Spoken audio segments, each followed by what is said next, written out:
शासनीय जय महाराष्ट्र.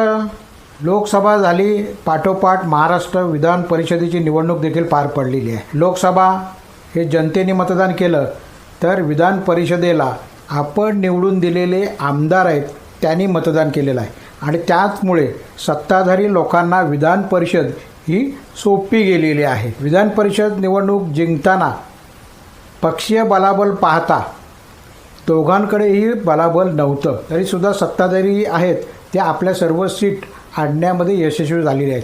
पण ते त्यांनी तसंच आणलं आहे का, तर नाही. या बाबतीमध्ये 12वे पराभूत उमेदवार भाई जयंत पाटील यांनी गंभीर आरोप केलेले आहेत. ते आपण पहिल्यांदा ऐकूया. निवडणूक म्हणजे देशामध्ये पहिल्यांदा एवढ्या मोठ्यामध्ये हाऊस ट्रेडिंग झालेलं आहे. एका मताची किंमत 25 कोटी रुपये होती. 25 कोटी रुपये. शेवटची 3 मतं त्यांनी 25 कोटीला घेतली. नुसती मतं नाही, 200 कोटीची 300 कोटीची प्रमा दिली गेली. जितेंद्र ठाकूर आपल्याबरोबर होते. शेवटच्या दिवशी सकाळी 4 वाजेपर्यंत 1700 कोटीची त्याला ऑर्डर.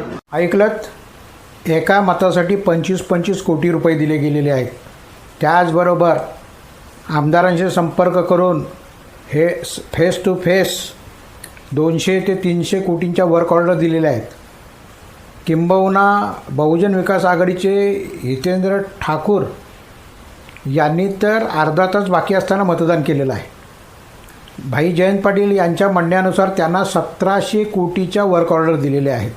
किती मोठ्या प्रमाणात घोडेबाजार झालेला आहे हे आपल्या लक्षात येतं आहे. आता दुसरं असं आहे की महाविकास आघाडीला लोकसभेला जी अल्पसंख्याक आणि वंचितची मतं मिळाली त्यांना कुठेतरी दूर ठेवावं, किंबहुना त्यांना आपल्याकडे वळवण्याकरिता सत्ताधारी जे आहेत ते प्रयत्नशील असताना आपल्याला दिसत आहेत. विधानसभेच्या निवडणुका डोळ्यापुढे ठेवून अनेक योजना जाहीर केलेल्या आहेत.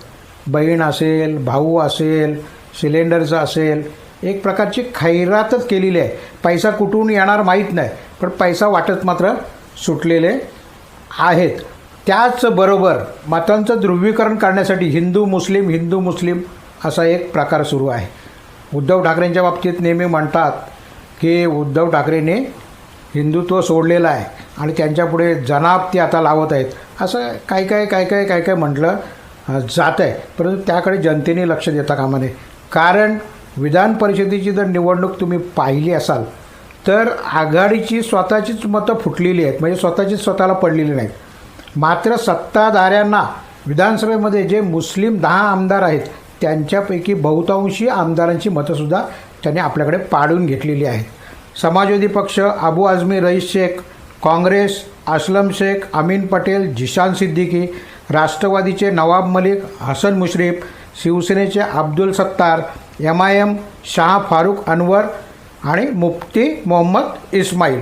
आता हे 10 जे मुस्लिम आमदार आहेत त्यापैकी या 10मध्ये राष्ट्रवादी नवाब मलिकसुद्धा आहेत.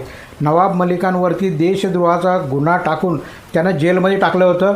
ज्या वेळेला ते पॅरलवर आले त्यावेळेला NCPकडे गेलेले असताना फडणवीसांनी त्यांना पत्र लिहिलं की या व्यक्तीशी किंवा अशा आमदाराबरोबर आपण संबंध ठेवू नयेत. आता त्यांचं मत टाकून घेतलेलं आहे.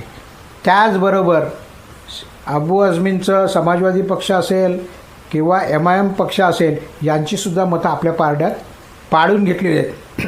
आता ही पाडून घेतलीत म्हणजे की ते महाआघाडी आम्हाला नको, आम्हाला महायुती पाहिजे म्हणून त्यांनी उंबरटे झिजवले असतील का, तर नाही. यांनी संपर्क त्यांच्याशी केला असेल, देवाणघेवाण केली असेल आणि मगच त्यांनी मतदान या ठिकाणी केलेलं आहे. आपण एक बाब लक्षात घ्यायला पाहिजे. हे हिंदुत्ववादी म्हणतायत, ते इस्लामवादी म्हणतायत, परंतु स्वतःची पोळी भाजण्यासाठी हे दोघंही एकत्र आलेले आहेत. जनतेने हे जाणून घ्यायला पाहिजे की आपल्याला जो कधी भडकवण्याचा प्रयत्न होतो किंवा धर्मामध्ये तेढ लावून मतांचं तुष्टीकरण म्हणा किंवा ध्रुवीकरण म्हणा करण्याचा जो प्रयत्न होतो त्याला आपण कुठेही बळी पडलेला नाही पाहिजे. आपल्याला आपलं मत असतं, आपली सत्सद विवेकबुद्धी आहे, त्यामुळे आपल्याला जे काही योग्य वाटतं तेच आपण करायला पाहिजे. पुरतं या ठिकाणी थांबतो. जय हिंद, जय महाराष्ट्र.